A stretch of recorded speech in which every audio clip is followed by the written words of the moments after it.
Was it you that turned the television on? Oh, no! Wow! Movie stars, military servicemen and mystery await the most haunted team in Hollywood.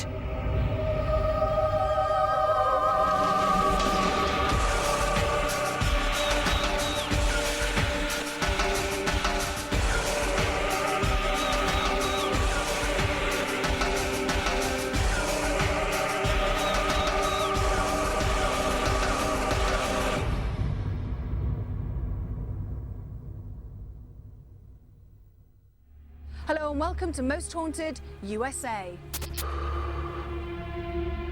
Name a movie star from yesteryear and chances are that they will have walked these floors or drank at this bar.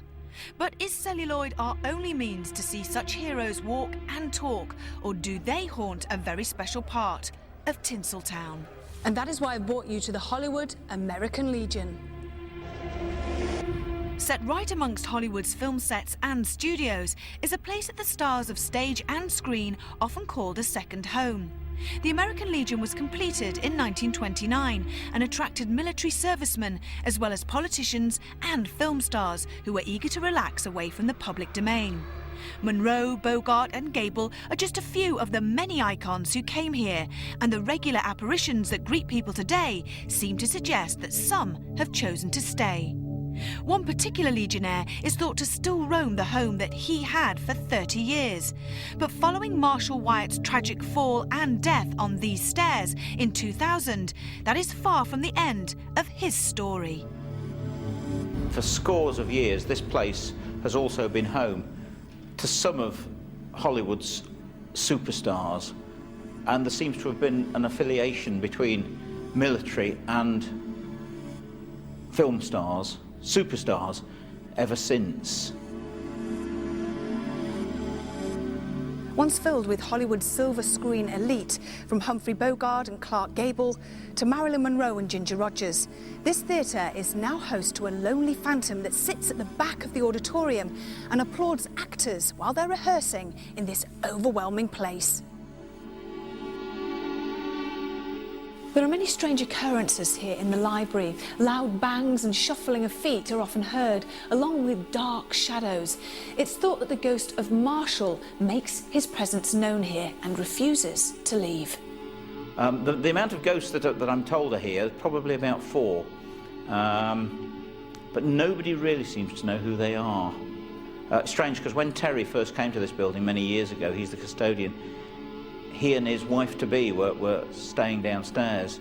And it was very late at night, and of course we'd stayed up late and had quite a bit to drink. We went out to dinner earlier, then came back, and we were still awake in the room, and all of a sudden she heard some kind of noise, and she said, "Terry," she said, "what's that?" And I said, "What's what?" She said, "I hear something." And of course, as soon as I burst out, the laughter stopped, just like that. And so it was one of those things where the hair goes up on the back of your neck, and Jane, she was totally freaked out. I went back to Marshall again, and I said, "Marshall, were you up last night?"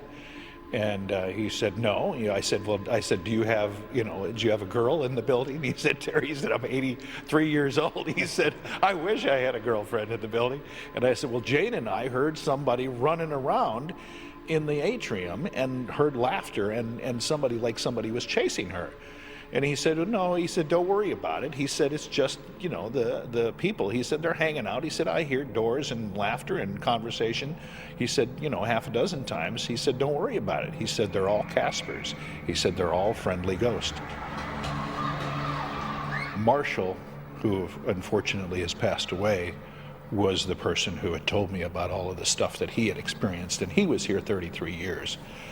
And but I often feel, and have also always felt, that Marshall is still here. He died right here in the building, on the stairs.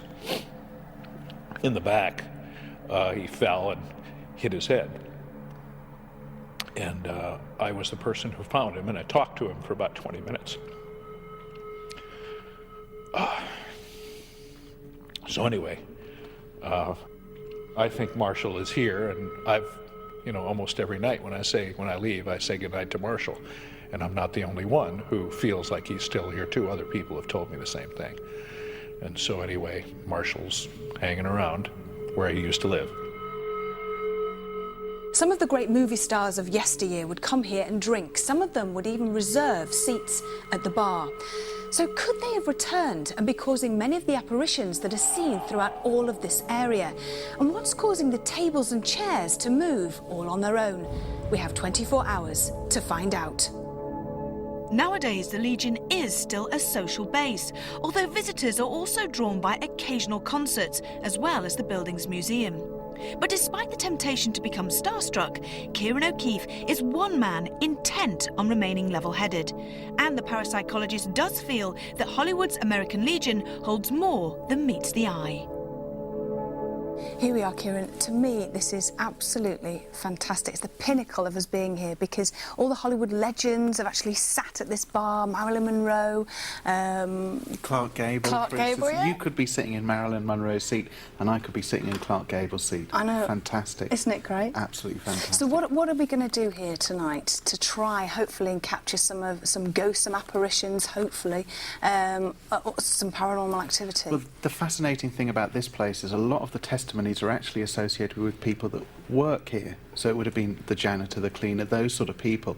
But in addition, because we know about the history of the place, because of the Hollywood legends, because of the association with the Legion, there are a lot of other spirits around. So hopefully the mediums will pick up on people like Clark Gable and others that would have drank here and actually had fun here. For me, I would feel a little bit silly. I think I would probably laugh, you know, if we started communicating with Marilyn Monroe, Humphrey Bogart. Yeah, it would seem quite fantastical. However, you've got to remember, there is a lot of emotion associated with this place. These Hollywood legends would have come here, they would have had reserved places, they would have drank here, had a lot of fun, and there would be a lot of positive emotion. By the same token, there also might be quite negative emotion, especially if they would have drank here during the war years, for example. And remember, we're in Hollywood. These are the big characters, the well-known people of the area. It is no different from communicating with kings and queens, for example, or well-known generals back in England. We're dealing with the same sort of people. So are we dealing with more than just masters of disguise? Will some stars' off-screen personas be those that we encounter tonight? With mediums Derek Okora and David Wells also joining us on this intriguing investigation, we immediately head into the building's theatre and begin our discovery of who may haunt Hollywood's American Legion.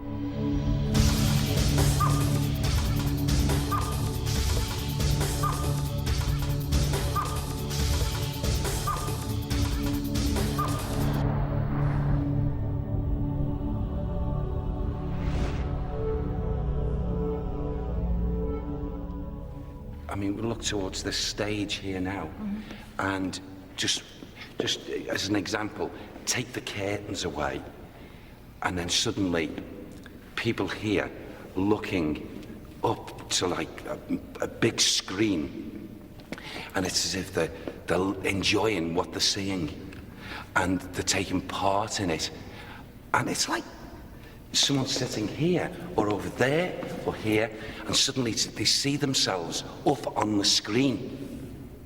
Funny that, isn't it? And it's like, wow, you know. There was also a tinge of anger by people who frequented this place, the people who were placed in positions of importance, and they were fighting, in their estimation, fighting a battle against something that they didn't like going on here in this town area.